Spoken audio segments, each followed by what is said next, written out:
Hello everyone, I'm Blair Bryant with the Steller Group. I'm one of the listing agents on our team. And I'm Emily Lomborg. I'm one of the co-owners of the Steller Group, as well as one of the buyer specialists. And we're here today to give you our October market update, talking about what is happening in the real estate market in Denver. And these updates are for you to get a little bit more insight on what's happening in the market, because what you hear on the news and what you hear from your friends may not be accurate to actually what's happening in the real estate market. It's usually typically about 30 days, 60 days behind. And that's because what the news is reporting is the closings. So today's data will provide you with those hard facts and insights into the market. I'm going to give you a little bit about what sellers should be thinking about, the trends we're seeing.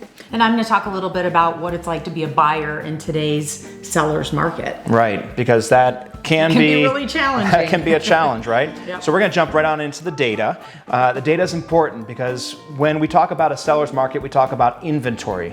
And as we ended the month of September, we ended at 5,301 homes on the market at the end of the month. That represents all the condos, townhomes, detached listings from your over $1 million listings down to your $200,000 condos. And folks, that's down 43% year over year. Yeah, I think an interesting statistic on that is last September was the lowest September on record for real estate inventory, down by more than 2,000 properties on the market for any September on record. Right, yeah, I mean, it's just astounding again. And detached listings, so if you have a home, right, a standalone home, we're down to 3,041 homes on the market at the end of September, and that was down 54% year over year. What's interesting is throughout the month of September, over 6,400 homes were listed. In addition, over 6,300 homes sold. So almost as many homes as were being listed were selling. Just absorbing, right? Just that it's being absorbed as it goes in the market. It's not adding to the inventory. And again, if you're a buyer, that's what you're seeing. It may not be the reality of a person who's selling a house. So let's jump into these average price points. As we ended last market update, our September market update, we talked about how the average price point had soared to $606,000 here in the metro area for a detached home. Well, we saw that drop slightly into that $599 range, and folks, man, it's still up 13% year over year. Yeah, we still are seeing prices increase as we head into the fall. And I point out that stat too. I think these averages are a way for you to figure out where your home would sell. So if you're in a neighborhood and you are that lower priced home, remember, you're always going to be a more attractive price point. We're actually at one of our listings here on Aberdeen, in Aberdeen Village. And this would be sort of an average price point for this area. There are homes that are in the $1 million range, and there are homes that are in the kind of lower 600s. This one fell right at that $800,000 price point. So again, this is where the buyers are really chomping at the bit. Month to month, we've seen our prices start to get a little bit static. So things are starting to even out, plateau. It doesn't mean we're seeing a change in the market. So getting back into our sellers trends and what we're seeing, if you are thinking about selling a home this couple weeks, this next couple months, if you're thinking about selling in 2020, remember that your buyer population is really important to understand what they're looking at. And again, seller's market means they feel like in that first 24 to 48 hours, a home is going to sell. So that means they have to get into that listing.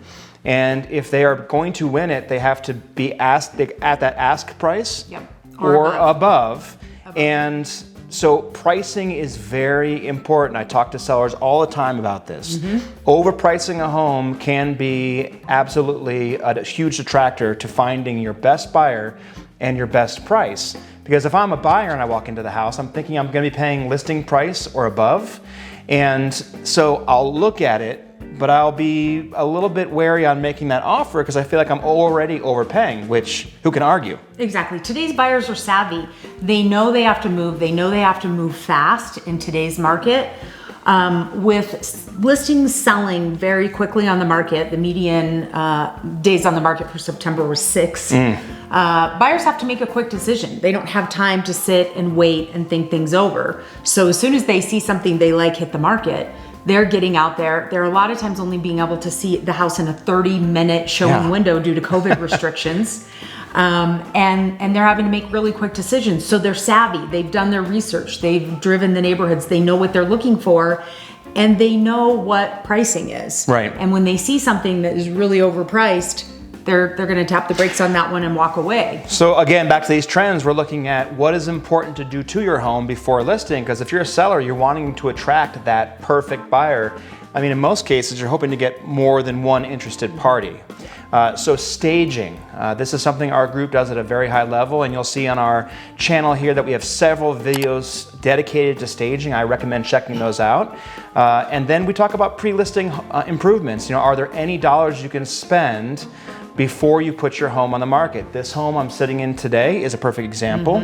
A beautiful ranch home in Aberdeen Village. We know this is a very hot area for buyers looking to get into that downtown Littleton sphere. And you've got Kettering Park, and you've got Gallup Reservoir, great schools. And so, you know, this house, like I said, was that median price point home. And as you'll see in this before picture, this kitchen had been opened up and renovated, but it was about 10 to 12 years old when they did that. And so now those cabinets were looking a little bit out of trend, right? Not that they looked like bad or anything, but it was just that they're out of trend. And if I'm a buyer, I'm willing to pay that high price on a home. So we recommended painting the cabinets, installing a backsplash, installing a hood. That was actually the seller's idea. They've always thought about putting a hood in here, which is gorgeous. And again, didn't have to change cabinets out. You know, that was a huge difference. So the reason this is important is buyers are pouring all of their money into the down payment on a house so that they can get into those higher priced houses, a turnkey situation. Absolutely. We have a lot of couples that are buying that are both working full-time busy jobs, and they don't have time to dig in and remodel a house right after buying. And they're looking for something that's turnkey and move-in ready, and they're willing to pay the price for that. Again, renovating costs are very high. And that's why buyers are really tepid about looking at houses that would need a lot of money put into them, unless they're really at a low price. And a lot of buyers, a lot of people are working at home today under COVID restrictions, and they don't want to be living through working at home and going through a remodel at the same time.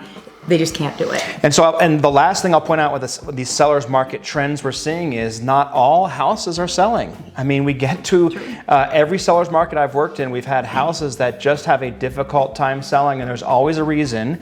And sometimes you are overpriced. Sometimes there are some pre-listing things you ignored. And sometimes it's just a matter of being patient because there are fewer buyers in your overall population. If you're in a 55 plus community, if you're in a $1 million plus home, the higher the price range. You know, it just really depends. So be careful what you assume when you get into the seller's market. But I'm gonna pass it over to Emily now, who's gonna talk about the buyer trends.